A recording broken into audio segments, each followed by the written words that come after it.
So hello everyone, Swami Vivekananda AKR chemistry classes में आप सभी का स्वागत है। तो आज ये भाई जल्दी आइए, अब कुछ एक दो फैक्टर और रह गए बस, उसके बाद फिर हम काइनेटिक स्टेबिलिटी पे पहुंच जाएंगे। ठीक है, तो देखिए भाई अब कौन सा फैक्टर है, एक लास्ट फैक्टर है जो वो कर लीजिए, और फैक्टर ऑफ फैक्टिंग के बहुत से और भी एग्जाम्पल हैं। वो फैक्टर ऑफ फैक्टिंग आप बुक में देख लेना, वो 3D to 4D 5D में हम जाते हैं जब वो भी फैक्टर ऑफ फैक्टिंग स्टेबिलिटी पर इफेक्ट डालती है। ठीक है, ठीक है। वैसे तो मैंने आपको करवा ही दिया है, फैक्टर ऑफ फैक्टिंग के जितने थे ना, जो मेन इंपॉर्टेंट जो नेट में गेट में टीफर में आएंगे वो सभी मैंने आपको करवा दिए हैं। ठीक है, अब देखिएगा, अब जो थर्ड फैक्टर्स है, थर्ड फैक्टर जो है स्टेबिलिटी ऑफ कॉम्प्लेक्स पर जो इफेक्ट डालता है वो क्या है भाई, वो है चिलेटिंग इफेक्ट। लिख लीजिए जल्दी, चिलेटिंग इफेक्ट भाई, लिख लीजिए जल्दी, चिलेटिंग इफेक्ट। कौन सा भाई, चिलेटिंग इफेक्ट। चिलेटिंग इफेक्ट क्या है भाई, अब देखना चिलेटिंग इफेक्ट में से बहुत से क्वेश्चन भी आते हैं भाई। मैं आपको पहले ही बता देता हूं, जो हमारा चिलेटिंग इफेक्ट है, इस चिलेटिंग इफेक्ट में से बहुत से क्वेश्चन CSIR नेट JRF में गेट में टीफर में पूछे जाते हैं बहुत से क्वेश्चन पूछे जाते हैं भाई। यहाँ से स्टेबिलिटी ऑफ कॉम्प्लेक्स के लिए, स्टेबिलिटी ऑफ कॉम्प्लेक्स के लिए बहुत से क्वेश्चन यहाँ से पूछे जाते हैं। ठीक है, तो अब देखिए मैं क्या बोलने जा रहा हूं आपको कि जो चिलेटिंग जो लिगेंड है ना, चिलेटिंग लिगेंड वो क्या करता है, स्टेबिलिटी ऑफ कॉम्प्लेक्स को इंक्रीज करता है। एक तो एग्जांपल मैंने आपको पीछे करवाया भी था, चिलेटिंग लिगेंड किस प्रकार इंक्रीज करता है, किसमें करवाया था, application of Jahn Teller distortion में मैंने करवाया था। वो एग्जांपल क्या था, उसी एग्जांपल से हम स्टार्ट करते हैं कि चिलेटिंग इफेक्ट, जो चिलेटिंग इफेक्ट है वो किस प्रकार इंक्रीज करता है स्टेबिलिटी को। तो देखिए हमारे पास कौन कौन से एग्जाम्पल थे भी वहां पर, कॉपर इन 3 2 पॉजिटिव, यही था ना। और सेकंड एग्जांपल था भाई मेरे पास कॉपर इन 2H2O 2 पॉजिटिव।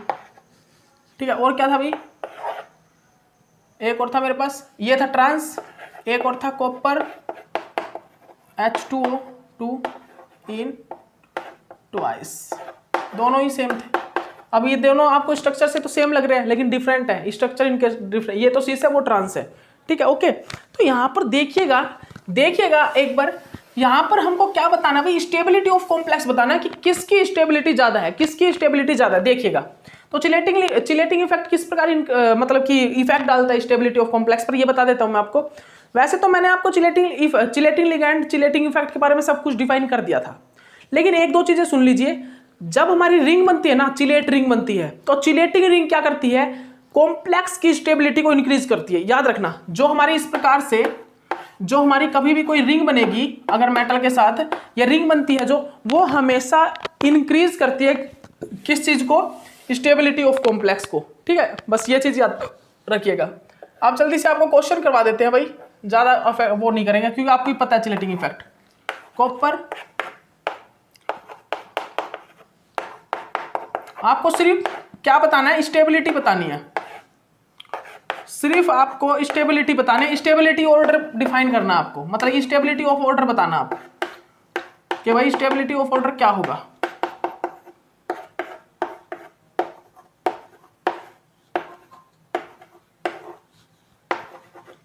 और जो हमारा C होगा वो क्या होगा भाई,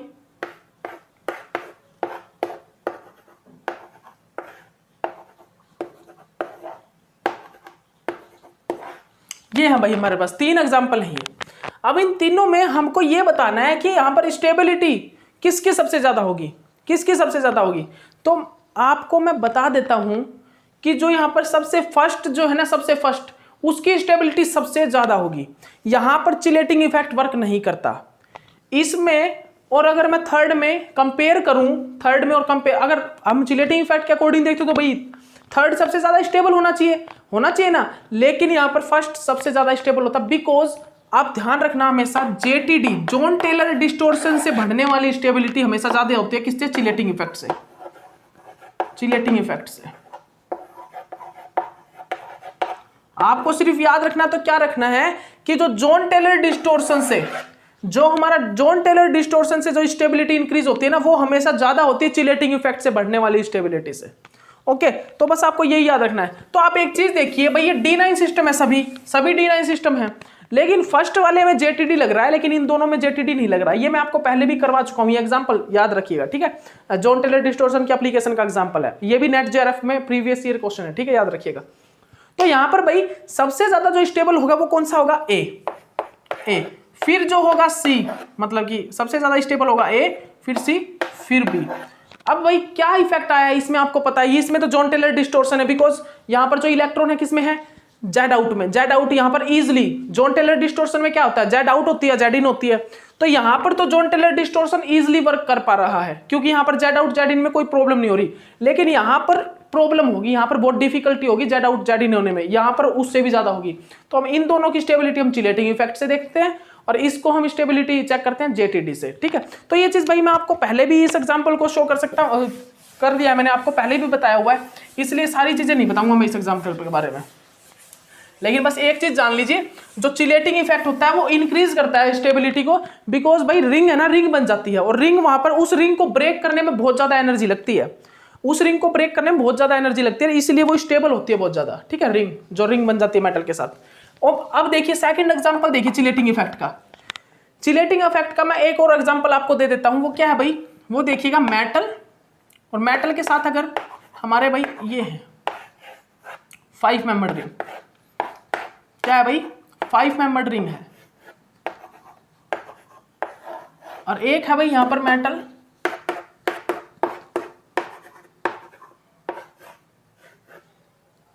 देखिएगा ध्यान से देखिएगा जो बोल रहा हूं,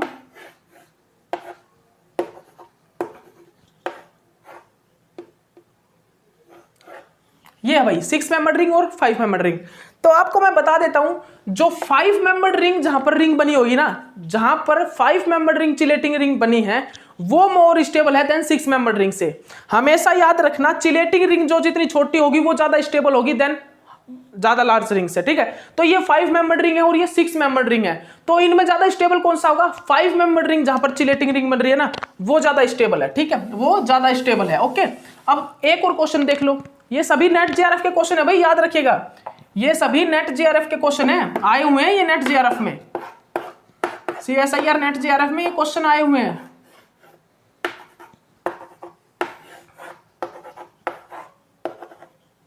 अब बताइएगा मेरे को, अब एक क्वेश्चन बताइएगा, ये CH3 ये CH3 दोनों के दोनों अब प्लेन लगे, ठीक है। अब एक चीज बताइए, ये ज्यादा स्टेबल होगी या ये, बताइए जल्दी मेरे को। तो मैं आपको बता देता हूं, ज्यादा स्टेबल जो है सेकंड वाली होगी, सेकंड वाला जो कॉम्प्लेक्स है हमारा, वो ज्यादा स्टेबल होगा देन फर्स्ट से। ये ज्यादा स्टेबल होगा फर्स्ट से, बिकॉज यहां पर रीजन क्या है सेकंड का ज्यादा स्टेबल होने का, रीजन ये है क्योंकि फर्स्ट वाले में हमारे पास स्टीरिक हिंड्रेंस है भाई, ये जो ये है ना, ये यहां पर क्या हो रहा है, ये भाई स्टीरिक हिंड्रेंस शो कर रहा है, क्या भाई स्टीरिक हिंड्रेंस।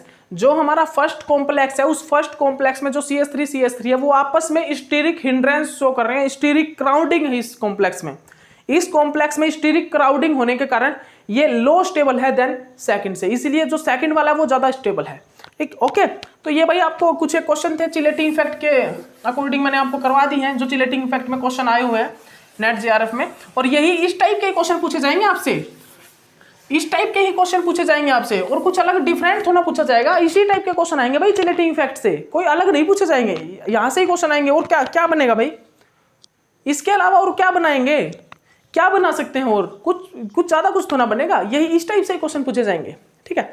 अब देखिए, अब हम जो करेंगे वो करेंगे octahedral complex on substitution reaction. हम ऑक्टाहेड्रल कॉम्प्लेक्सेस के साथ जो सब्स्टिट्यूशन रिएक्शंस होती हैं वो स्टार्ट करते हैं। क्या करेंगे भाई, अब जो हमारा नेक्स्ट टॉपिक है वो क्या है भाई, क्या है भाई वो टॉपिक, वो है substitution reaction on octahedral complex, ठीक है। Substitution reaction on octahedral complex. अब जो हमारा टॉपिक है वो है substitution reaction on octahedral complex. तो मैं आपको एक चीज बता देता हूं भाई, मेटल कभी भी इलेक्ट्रोफिलिक सब्स्टिट्यूशन रिएक्शन नहीं देगा, मेटल हमेशा न्यूक्लियोफिलिक सब्स्टिट्यूशन रिएक्शन देगा। मतलब कि मेटल के साथ जो रिएक्शन होगी हमेशा लिगैंड न्यूक्लियोफाइल ही आके अटैक करेगा, ना कि इलेक्ट्रोफाइल। याद रखिएगा, मेटल खुद ही एक इलेक्ट्रोफाइल है भाई, तो ये हमेशा एक न्यूक्लियोफाइल के साथ रिएक्शन करेगा, ना कि ये इलेक्ट्रोफाइल के साथ ही रिएक्शन करेगा। मेटल हमेशा खुद ही इलेक्ट्रोफाइल का वर्क करता है भाई, वो मेटल के पास तो इलेक्ट्रॉन कहां पे होते हैं, मेटल एक न्यूक्लियोफाइल नहीं है, मेटल तो खुद ही एक मोस्टली मतलब कि मैक्सिमम केसेस में मेटल क्या होता है, मेटल खुद ही एक इलेक्ट्रोफाइल है, तो वो भाई कभी भी वो न्यूक्लियोफाइल मतलब इलेक्ट्रोफिलिक सब्स्टिट्यूशन रिएक्शन नहीं देता, वो हमेशा न्यूक्लियोफिलिक सब्स्टिट्यूशन देता है। कौन? मेटल। ठीक है, तो आप कुछ एक रिएक्शन लिख लीजिए जो हम ऑक्टाहेड्रल कॉम्प्लेक्सेस में स्टडी करेंगे। वो कौन सी है भाई? वो है हमारा डिसोसिएटिव रिएक्शन मैकेनिज्म।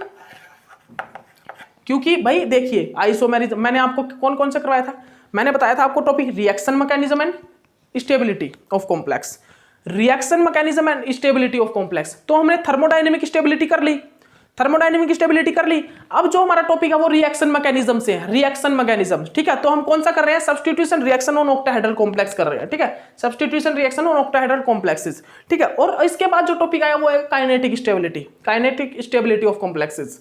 अब हम लास्ट एंड पे चल रहे हैं, अब हमारी कोऑर्डिनेशन केमिस्ट्री का एंड होने वाला है। ठीक है, वो कोऑर्डिनेशन केमिस्ट्री में अब जल्दी मतलब कि ज्यादा नहीं बची, बस बता देता हूँ, बहुत थोड़ी बची हुई है जो कि मैं आज ही कंप्लीट करवाने की सोच रहा हूँ। मैं आज कंप्लीट करवा दूं ताकि मैं कल असाइनमेंट सॉल्यूशन मतलब कि जो होंगे इसके भी और IR NMR सभी वो कंप्लीट करवाऊँ आपको। ठीक है, वो आपको उसके बारे में कंप्लीट कराऊँ। कल की सारी क्लास बैच सेकंड की लेने की सोच रहा हूँ, संडे वाली। ठीक है, ओके। तो उसके बाद भाई हम substitution reaction on octahedral complex में किस चीज को स्टडी करेंगे भाई?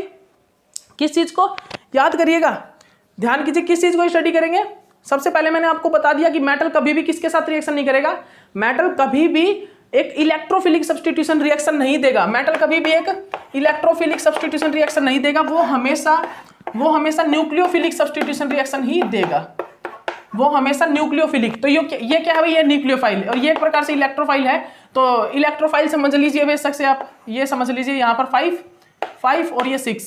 ठीक है, तो ये न्यूक्लियोफाइल यहाँ पर आएगा और ये निकल जाएगा, तो न्यूक्लियोफाइलिक सब्स्टिट्यूशन रिएक्शन देगा मेटल हमेशा न्यूक्लियोफिलिक सब्स्टिट्यूशन रिएक्शन। तो हम substitution reaction on octahedral complex पढ़ रहे हैं। यहाँ पर कौन कौन से रिएक्शन मैकेनिज्म आएंगे? डिसोसिएटिव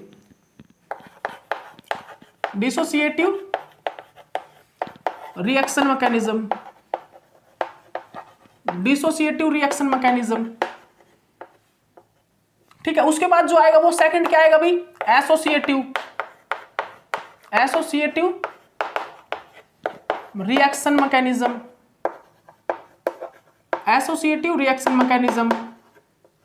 उसके बाद भाई क्या आएगा? भाई एसोसिएटिव के बाद इंटरचेंज रिएक्शन मैकेनिज्म। ये हम स्टडी करेंगे भाई। Substitution reaction on octahedral complexes में हम ये 3 रिएक्शन मैकेनिज्म होंगे जो हम स्टडी करेंगे, dissociative reaction mechanism, associative reaction mechanism और इंटरचेंज रिएक्शन मैकेनिज्म। तो मैं आपको ऊपर से बता देता हूं थोड़ा बहुत कुछ कि देखिए जो डिसोसिएटिव रिएक्शन मैकेनिज्म होगा उसमें क्या होगा भाई? उसमें हमारा लिगैंड पहले डिसोसिएट होगा, उसके बाद रिएक्शन होगी, उसके बाद हमारा न्यूक्लियोफाइल अटैक करेगा। एसोसिएटिव में हमारा लिगैंड पहले मतलब एसोसिएट करेगा, उसके बाद लिगैंड चेंज होगा, लिगैंड मतलब कि ब्रेक होगा। और यहां पर क्या होगा? इंटरचेंज रिएक्शन मैकेनिज्म में यहां पर 2 टाइप के होंगे भाई mechanism, interchange associative, interchange dissociative reaction mechanism. Interchange जो डिसोसिएटिव रिएक्शन मैकेनिज्म होगा ना, उसमें क्या होगा? इंटरचेंज डिसोसिएटिव रिएक्शन मैकेनिज्म में दोनों ही लिगैंड मतलब कि न्यूक्लियोफाइल जब अटैक करेगा उसी टाइम पे क्या निकलेगा? हमारा लिगैंड निकलेगा। मतलब कि डिसोसिएटिव एक न्यूक्लियोफाइल एक जगह से आएगा और दूसरी जगह से मतलब कि जो हमारा लिगैंड है वो निकलने की तैयारी करेगा। जैसे कि ये वाली कंडीशन बनती है ना, जो SN1 वाली आपने पढ़ी होगी, SN1 वाली इस टाइप से जो होती है। ठीक है, ओके, याद है ना आपको? Interchange dissociative reaction mechanism. Okay, और उसके बाद भाई क्या होता है? यहां पर ये ट्रांजिशन स्टेट बनती है, आपको याद है ना? SN2 में बनती है। ठीक है, ट्रांजिशन स्टेट नहीं बनती क्या? ट्रांजिशन स्टेट फॉर्मेशन होता है, तो वही रिएक्शन बता रहा हूं मैं आपको। ठीक है, याद रखिएगा इस चीज को। उसके बाद भाई क्या होती है? उसके बाद यहां पर आता है interchange associative reaction mechanism. Interchange associative में क्या होता है भाई? Interchange associative reaction mechanism. Interchange जो एसोसिएटिव रिएक्शन मैकेनिज्म होगा उसमें हमारा लिगैंड बाइंड करता है। ठीक है, हमारा लिगैंड क्या करता है भाई? इंटरचेंज जो एसोसिएटिव रिएक्शन मैकेनिज्म है उसमें हमारा लिगैंड क्या करेगा? फर्स्टली क्या करेगा भाई? बाइंड करेगा। फर्स्टली हमारा वहां पर जो हमारा लिगैंड होगा वो बाइंड करेगा हमारे कॉम्प्लेक्स के साथ पहले वो बाइंड करेगा। ठीक है, तो अब देखिए हम स्टार्ट करते हैं डिसोसिएटिव रिएक्शन मैकेनिज्म से। डिसोसिएटिव रिएक्शन मैकेनिज्म से। ठीक है भाई, डिसोसिएटिव रिएक्शन मैकेनिज्म। तो भाई लिख लीजिए सभी डिसोसिएटिव रिएक्शन मैकेनिज्म। सबसे फर्स्ट जो हमारी रिएक्शन होगी वो क्या होगी भाई? Dissociative reaction mechanism.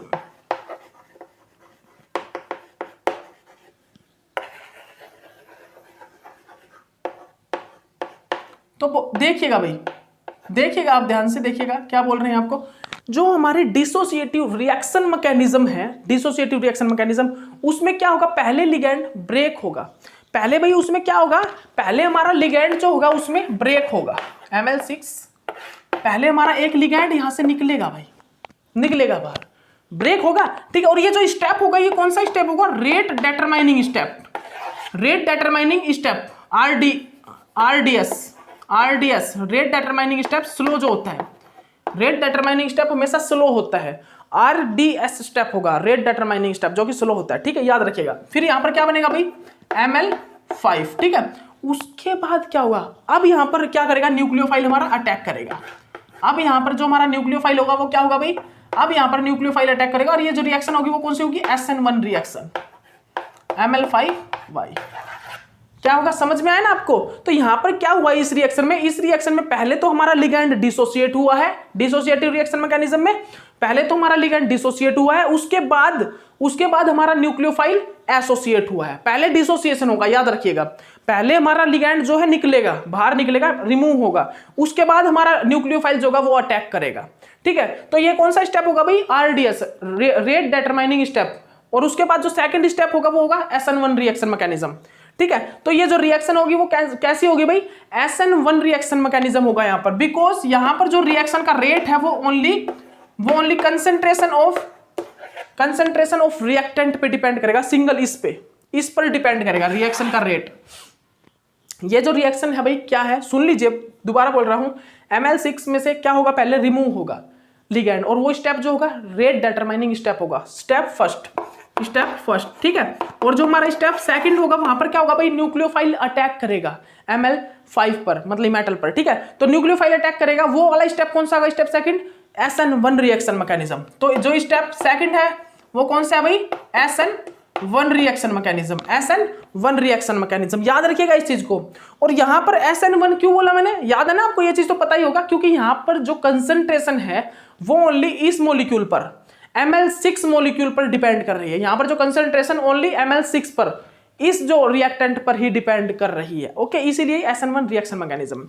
और दूसरी चीज बताता हूं, यहां पर जो Ml5, ये जो Ml5 बना है इंटरमीडिएट, ये जो इंटरमीडिएट है इसकी ज्योमेट्री कैसी बन सकती है भाई, TBP और स्क्वायर पिरामिडल। कौन सी भाई, TBP ट्राइगोनल बाइपिरामिडल और स्क्वायर पिरामिडल।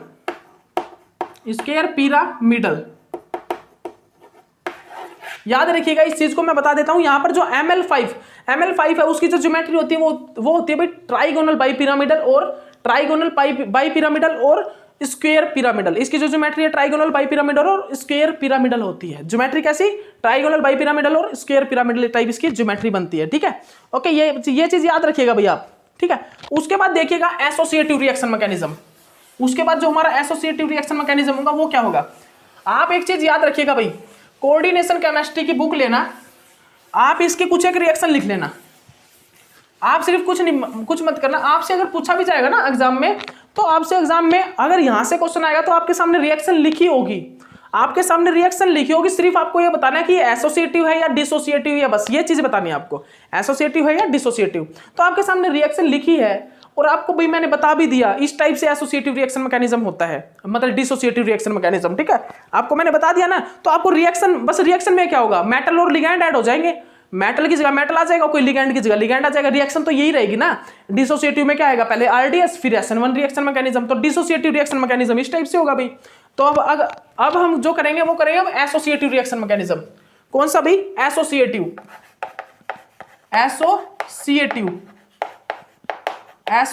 Reaction mechanism. अब हम जो स्टार्ट करेंगे भाई, अब हम करेंगे एसोसिएटिव रिएक्शन मैकेनिज्म को। अब एसोसिएटिव रिएक्शन मैकेनिज्म में क्या होगा भाई, जो हमारा एसोसिएटिव रिएक्शन मैकेनिज्म होगा उसके अंदर हम क्या करेंगे, ध्यान दीजिएगा अच्छे से। जो हमारा एसोसिएटिव रिएक्शन मैकेनिज्म होता है ना, उसके अंदर हम पहले पहले पहले जो न्यूक्लियोफाइल होगा वो ऐड होगा, पहले जो न्यूक्लियोफाइल होगा वो ऐड होगा हमारे रिएक्टेंट के साथ, उसके बाद हमारा लिगैंड निकलेगा बाहर। उसके बाद क्या होगा भाई, हमारा जो लिगैंड है वो बाहर निकलेगा। एसोसिएटिव रिएक्शन मैकेनिज्म में क्या होगा, पहले लिगैंड ऐड होगा, किस प्रकार, Ml6+Y, ठीक है। ये कैसी रिएक्शन होगी भाई, SN2 रिएक्शन होगा ये। उसके बाद यहाँ पर क्या होगा भाई, ये ऐड होगा, फिर उसके बाद क्या होगा, यहाँ से लिगैंड निकलेगा बाहर और ये वापस Ml5 और Y की फॉर्मेशन करेगा, ठीक है। याद रखिएगा यहाँ पर क्या होगा भाई, पहले यहाँ पर SN2 रिएक्शन मैकेनिज्म होगा। SN2 मतलब कि पहले यहाँ पर लिगैंड आके अटैच होगा, किसके साथ, हमारे रिएक्टेंट जो हमारा कॉम्प्लेक्स है उसके साथ पहले अटैच होगा, एसोसिएट होगा, फिर उसके बाद हमारा जो लिगैंड है वो डिसोसिएट होगा, ठीक है। तो डिसोसिएटिव रिएक्शन मैकेनिज्म में मैंने क्या पढ़ा, पहले हमारा लिगैंड डिसोसिएट होगा फिर एसोसिएशन होगा। लेकिन यहाँ पर एसोसिएशन में क्या पढ़ रहा हूं कि पहले हमारा जो न्यूक्लियोफाइल है वो अटैच होगा, मतलब एसोसिएट होगा, फिर उसके बाद लिगैंड डिसोसिएट होगा, ठीक है, याद रखिएगा। तो यहाँ पर ये भाई क्या है, Ml6, और यहाँ पर ये क्या है, न्यूक्लियोफाइल, ठीक है। ये कॉम्प्लेक्स है मेटल लिगैंड कॉम्प्लेक्स, ये न्यूक्लियोफाइल है। तो यहाँ पर रिएक्शन कौन सी होगी भाई, SN2, बिकॉज यहाँ पर जो रेट है रिएक्शन का, rate is directly proportional to, मतलब रेट जो डिपेंड करेगा वो डिपेंड करेगा मेटल लिगैंड कॉम्प्लेक्स एंड दोनों न्यूक्लियोफाइल। यहाँ पर जो रेट होगा, रेट जो होगा रिएक्शन का, रिएक्शन रेट जो है वो दोनों पर ही डिपेंड करेगा, इन दोनों की कंसंट्रेशन पर डिपेंड करेगा, किस पर, मेटल लिगैंड कॉम्प्लेक्स और जो हमारा न्यूक्लियोफाइल है, मेटल लिगैंड कॉम्प्लेक्स और जो न्यूक्लियोफाइल है उन दोनों की कंसंट्रेशन पर हमारा रेट डिपेंड करता है। इसी कारण हम क्या बोल रहे हैं यहाँ पर, इसी कारण क्या बोल रहे हैं अभी, जो रेट है किस चीज पर, मेटल लिगैंड कॉम्प्लेक्स और न्यूक्लियोफाइल दोनों पर ही डिपेंड कर रहा है, ठीक है। इसी कारण यहां पर हम बोल रहे हैं इसको SN2 रिएक्शन मैकेनिज्म। कौन सा, SN2 रिएक्शन मैकेनिज्म, ठीक है। तो यहां पर भाई जो इंटरमीडिएट बना है हमारा, इंटरमीडिएट, इसकी शेप क्या होती है, क्या बनता है भाई, इसकी जो शेप होती है वो होती है भाई क्या, पेंटागोनल बाइपिरामिडल।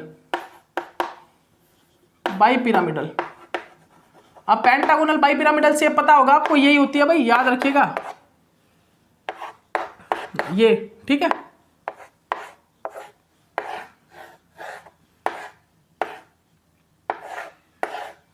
याद रखिएगा इस शेप को, पहले बता रहा हूं, pentagonal bipyramidal shape, pentagonal bipyramidal, okay, pentagonal bipyramidal, ये पेंटागोनल बाइपिरामिडल शेप होती है, ओके। तो यहां पर जो इंटरमीडिएट की शेप होती है वो कैसी होती है, पेंटागोनल बाइपिरामिडल, और वहां पर कौन सी बन रही थी, Ml5 की स्क्वायर पिरामिडल और ट्राइगोनल बाइपिरामिडल, और फाइनली हमारा लिगैंड रिमूव हो जाएगा और Ml5Y हमारा फॉर्मेशन हो जाएगा, ठीक है, ओके। तो ये था भाई एसोसिएटिव रिएक्शन मैकेनिज्म। तो आप अब दोनों ही बता सकते हो, अगर एग्जाम में आपके सामने रिएक्शन आ गई को आपसे पूछ लिया कि एसोसिएटिव रिएक्शन मैकेनिज्म है या डिसोसिएटिव, तो आप इनको याद कर लेना भाई। भाई डिसोसिएटिव में क्या हुआ था, पहले भाई लिगैंड निकला था, फिर उसके बाद SN1 रिएक्शन हुई थी, हाँ ऐसा हुआ था। उसके बाद भाई एसोसिएटिव में क्या हुआ था, एसोसिएटिव मतलब कि पहले लिगैंड जुड़ेगा फिर उसके बाद लिगैंड निकलेगा, हाँ ऐसे होगा। तो याद कर लेना भाई, हमारी जो डिसोसिएटिव रिएक्शन मैकेनिज्म थी वो क्या थी भाई, SN1 रिएक्शन मैकेनिज्म थी, और जो एसोसिएटिव थी वो कौन सी थी, वो थी हमारी बस SN2 रिएक्शन मैकेनिज्म। तो ये याद कर लेना, इन चीजों, ये चीजें आपको याद होनी चाहिए, माइंड में ये चीजें याद होनी चाहिए, जरूरी है भाई ये, इनको बेसिक से रटो, क्रैमिंग करो, कुछ भी करो, ये चीजें अगर आपको बार बार अगर प्रैक्टिस करोगे ना तो अपने आप ही याद हो जाएंगी। अगर आप बार बार प्रैक्टिस करोगे तो आपको अपने आप ही याद हो जाएंगी ये चीजें, कोई आपको मतलब कि रटने की जरूरत नहीं पड़ेगी इन चीजों को, ठीक है। कोई वैसे आपको मतलब क्रैमिंग करने की कोई रिक्वायरमेंट ही नहीं होगी, आप बार बार प्रैक्टिस करोगे तो आपको वैसे ही याद हो जाएंगी सभी चीजें, ठीक है। उसके बाद जो होगा भाई हमारा होगा interchange reaction mechanism. Third reaction जो होगी वो कौन सी होगी, interchange reaction mechanism. Interchange reaction mechanism, भाई इंटरचेंज रिएक्शन मैकेनिज्म क्या होता है, अब आप बताइएगा मुझे। इंटरचेंज रिएक्शन मैकेनिज्म में मैंने आपको दो टाइप की रिएक्शन बताई, कौन कौन सी भाई, आईडी मतलब इंटरचेंज डिसोसिएटिव रिएक्शन मैकेनिज्म। कौन सी, इंटरचेंज डिसोसिएटिव रिएक्शन मैकेनिज्म, कौन सी भाई,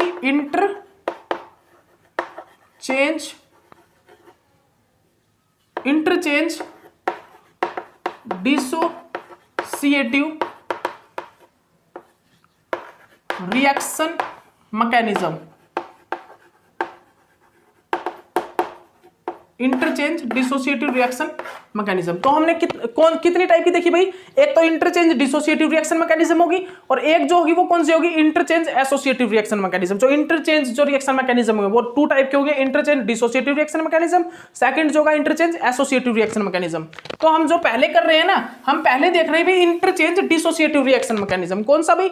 इंटरचेंज डिसोसिएटिव रिएक्शन मैकेनिज्म। तो इंटरचेंज डिसोसिएटिव रिएक्शन मैकेनिज्म में क्या होगा देखिएगा, यहाँ पर Ml6 है, यहाँ पर रिएक्ट करेगा न्यूक्लियोफाइल, ये हमारा न्यूक्लियोफाइल है। यहाँ पर क्या होगा भाई? इस रिएक्शन में क्या होगा? इस रिएक्शन में न्यूक्लियोफाइल के साथ साथ ही हमारा जो लिगैंड है वो ब्रेक होगा। न्यूक्लियोफाइल के एडिशन के साथ साथ जो हमारा एडिशन और dissociation both are form same time, both process are form same time. ठीक है, याद रखिएगा इस चीज को।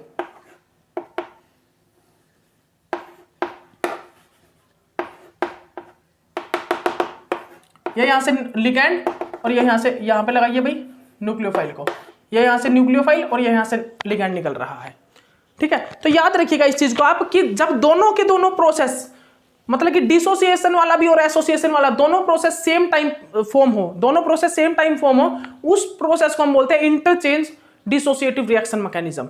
सुन लीजिएगा ध्यान से, जब हमारा ऐसा प्रोसेस हो कि दोनों ही चीजें, मतलब कि हमारा लिगैंड और जो हमारा न्यूक्लियोफाइल दोनों ही मतलब कि जो न्यूक्लियोफाइल का एसोसिएशन है वो भी और जो लिगैंड का मतलब डिसोसिएशन है वो भी, दोनों ही साथ होते हो, एक ही साथ, इस टाइप से। ठीक है, मतलब कि न्यूक्लियोफाइल का जो एडिशन है वो और जो लिगैंड का डिसोसिएशन है वो दोनों ही एक ही टाइम पर प्रोसेस कर रहे हो, उस टाइप का प्रोसेस कहलाता है भाई interchange dissociative reaction mechanism. Interchange dissociative reaction mechanism. ठीक है, ओके, याद रखिएगा इस चीज को, याद रखिएगा भाई।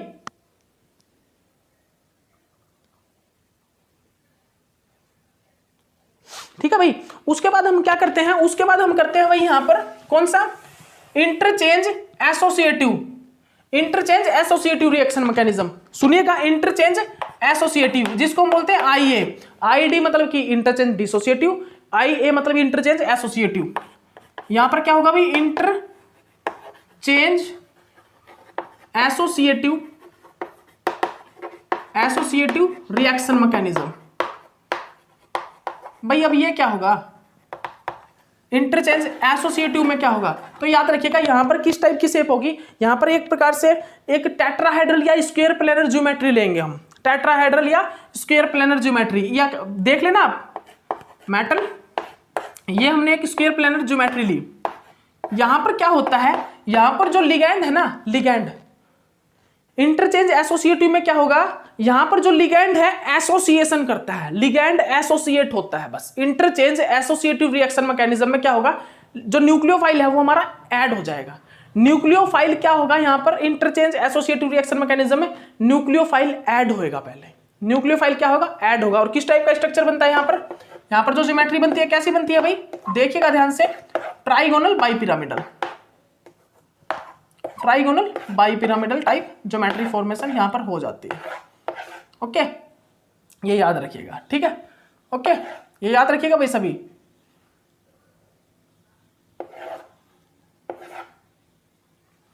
ओके, ठीक है, हो गया? हाँ ठीक है।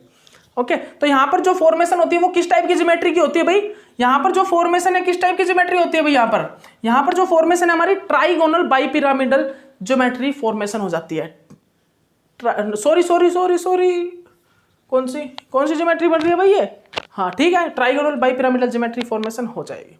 तो भाई हमने क्या देखा यहां पर? इंटरचेंज एसोसिएटिव देख लिया है, इंटरचेंज डिसोसिएटिव रिएक्शन मैकेनिज्म देख लिया है। याद रखिएगा कौन सा भाई?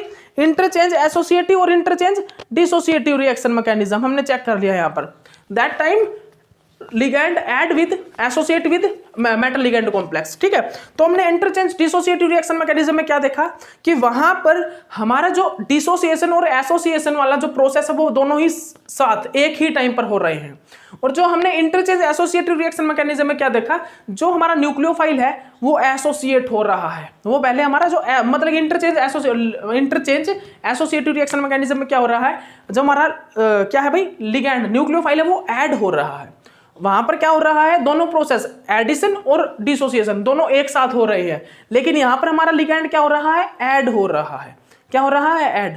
और ये किस चीज में पॉसिबल हो पाया, ये पॉसिबल हो पा रहा है भाई इस ज्योमेट्री में, स्क्वायर प्लेनर में एडिशन होना। एसोसिएट मतलब कि ऐड हो जाना, ऐड होके प्रोडक्ट बनना। अब यहाँ पर डिसोसिएट वगैरह नहीं होगा, यहाँ पर ऐड होके प्रोडक्ट बना ट्राइगोनल बाइपिरामिडल का। इसको बोलते हैं हम इंटरचेंज। इंटरचेंज मतलब कि हमारी ज्योमेट्री में चेंज हो जाना। इंटरचेंज मतलब कि हमारी ज्योमेट्री चेंज हो जाना, प्रोडक्ट में चेंज होगी ज्योमेट्री, ठीक है। वहां पर तो इंटरमीडिएट बन रहे थे, इंटरमीडिएट बन रहे थे। उसके बाद पहले उसमें एसोसिएशन और डिसोसिएशन रिएक्शन मैकेनिज्म में क्या हो रहा था, एसोसिएटिव में पहले एसोसिएट होके फिर डिसोसिएट हो रहा था ना प्रोडक्ट बनने के लिए, क्योंकि वहां पर ऑक्टाहेड्रल ज्योमेट्री थी, याद रखिएगा, ठीक है। और यहां पर क्या है भाई, यहां पर क्या, और डिसोसिएटिव में क्या हुआ, पहले डिसोसिएशन फिर उसके बाद एसोसिएशन। लेकिन इंटरचेंज में क्या हुआ, इंटरचेंज में जब हमने ऑक्टाहेड्रल ज्योमेट्री में क्या करवाया, इंटरचेंज डिसोसिएटिव रिएक्शन मैकेनिज्म, तो वहां पर दोनों ही प्रोसेस साथ हो रहे थे, डिसोसिएटिव वाला भी और एसोसिएटिव वाला भी।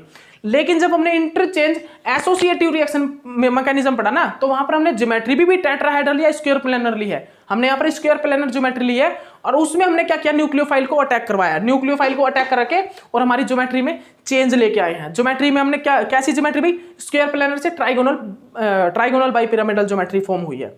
तो याद रखना आप, यहां पर क्या हो रहा है, इंटरचेंज एसोसिएशन मतलब कि associative reaction mechanism. Interchange associative reaction mechanism में क्या हुआ है, लिगैंड के मतलब कि लिगैंड जो है वो मेटल लिगैंड कॉम्प्लेक्स के साथ एसोसिएट हुआ है। जो हमारा मेटल लिगैंड कॉम्प्लेक्स है उसमें हमारा जो न्यूक्लियोफाइल है, लिगैंड है, वो क्या हुआ, एसोसिएट हुआ है और स्क्वायर प्लेनर ज्योमेट्री से ट्राइगोनल बाइपिरामिडल ज्योमेट्री फॉर्म हुई है। और आपको एक चीज और बता देता हूं, सुन लीजिए लास्ट में, जो हमारी ऑक्टाहेड्रल ज्योमेट्री है, जो हमारी ऑक्टाहेड्रल ज्योमेट्री है वो भाई हमेशा डिसोसिएटिव रिएक्शन मैकेनिज्म को ही शो करती है। किसको भाई, डिसोसिएटिव रिएक्शन मैकेनिज्म को, ठीक है। वो कभी भी एसोसिएटिव रिएक्शन मैकेनिज्म को शो नहीं करेगी, याद रखिए। पहले वहां पर हमेशा डिसोसिएशन होगा। जो हमारी ऑक्टाहेड्रल ज्योमेट्री है वो हमेशा किस चीज को भाई, वो हमेशा मैक्सिमम मोस्टली केसेस, जो हमारी ऑक्टाहेड्रल ज्योमेट्री है वो मोस्टली केसेस में पहले डिसोसिएटिव करे, डिसोसिएशन मैकेनिज्म को शो करेगी, क्योंकि पहले उसमें डिसोसिएशन होगा उसके बाद एसोसिएशन होगा। बिकॉज वहां पर भाई लिगैंड मतलब ये एम्प्टी साइट नहीं है, वहां पर कोऑर्डिनेशन साइट जो है वो एम्प्टी नहीं है। वहां पर मेटल के साथ 6 लिगैंड लगे हुए हैं। अगर और अदर लिगैंड आके भी अटैच होगा तो स्टीरिक क्राउडिंग हो जाएगी भाई, स्टीरिक क्राउडिंग हो जाएगी, जिसके कारण मेटल मतलब कि मेटल पहली बात तो कोऑर्डिनेशन साइट ही नहीं देगा और स्टीरिक क्राउडिंग होने के बाद बहुत ज्यादा अनस्टेबल फॉर्म हो जाएगा, जिसके कारण इंटरमीडिएट भी नहीं बनेगा, ठीक है। तो याद रखिएगा, मैं बता देता हूं आपको, ऑक्टाहेड्रल ज्योमेट्री जो है वो मैक्सिमम मोस्टली केसेस में क्या करता है, डिसोसिएटिव रिएक्शन मैकेनिज्म देता है। कौन सा, डिसोसिएटिव रिएक्शन मैकेनिज्म। इसीलिए तो मैंने इंटरचेंज एसोसिएटिव रिएक्शन मैकेनिज्म में ऑक्टाहेड्रल ज्योमेट्री नहीं ली, क्योंकि ऑक्टाहेड्रल ज्योमेट्री ले लेता तो पेंटागोनल बाइपिरामिडल ज्योमेट्री बनती और वो मैक्सिमम केस में पॉसिबल है ही नहीं। पेंटागोनल बाइपिरामिडल जो फॉर्म होता है वो भी उसके लिए मेटल देखना पड़ता है, लार्ज मेटल होना चाहिए, उसके पास स्पेस होना चाहिए, एम्प्टी कोऑर्डिनेशन साइट होनी चाहिए, लेकिन मैक्सिमम केस में ऐसा होता नहीं, ठीक है। तो इसीलिए मैं बोल रहा हूं जो ऑक्टाहेड्रल ज्योमेट्री है वो डिसोसिएटिव रिएक्शन मैकेनिज्म देती है, मतलब कि पहले वहां पर डिसोसिएशन होगा फिर एसोसिएशन होगा, ठीक है। क्यों, क्योंकि वहां पर अगर एसोसिएटिव रिएक्शन मैकेनिज्म करवा दिया तो वहां पर जो हमारा कॉम्प्लेक्स इंटरमीडिएट बनेगा ना वो हाईली अनस्टेबल बनेगा भाई, इंटरमीडिएट बनेगा ही नहीं, हाईली अनस्टेबल बनेगा। इसीलिए बोल रहा हूं ऑक्टाहेड्रल ज्योमेट्री हमेशा डिसोसिएटिव रिएक्शन मैकेनिज्म देगी, ना कि एसोसिएटिव रिएक्शन मैकेनिज्म। ओके, तो हमने क्या क्या स्टडी किया भाई, एसोसिएटिव और डिसोसिएटिव और इंटरचेंज एसोसिएटिव और इंटरचेंज डिसोसिएटिव। इंटरचेंज एसोसिएटिव में हमने क्या करवाया, हमने लिगैंड को ऐड करवाया, एसोसिएट करवाया मेटल लिगैंड कॉम्प्लेक्स के साथ और ज्योमेट्री चेंज हुई। इंटरचेंज डिसोसिएटिव रिएक्शन मैकेनिज्म में क्या हुआ, दोनों ही प्रोसेस, डिसोसिएशन वाला और एसोसिएशन वाला, दोनों ही प्रोसेस एक टाइम पे एक ही साथ फॉर्म हुए। डिसोसिएट भी मतलब कि डिसोसिएशन होना लिगैंड का और न्यूक्लियोफाइल का एसोसिएशन होना, ठीक है। तो चलिए ठीक है, इस लेक्चर के लिए इतना ही काफी है। हम नेक्स्ट लेक्चर से आपको करवाएंगे भाई kinetic stability of the product, मतलब kinetic stability of the complexes. Next chapter में मतलब नेक्स्ट लेक्चर में हम आपको kinetic stability of the complexes लेके आ रहे हैं, ठीक है। Okay, bye.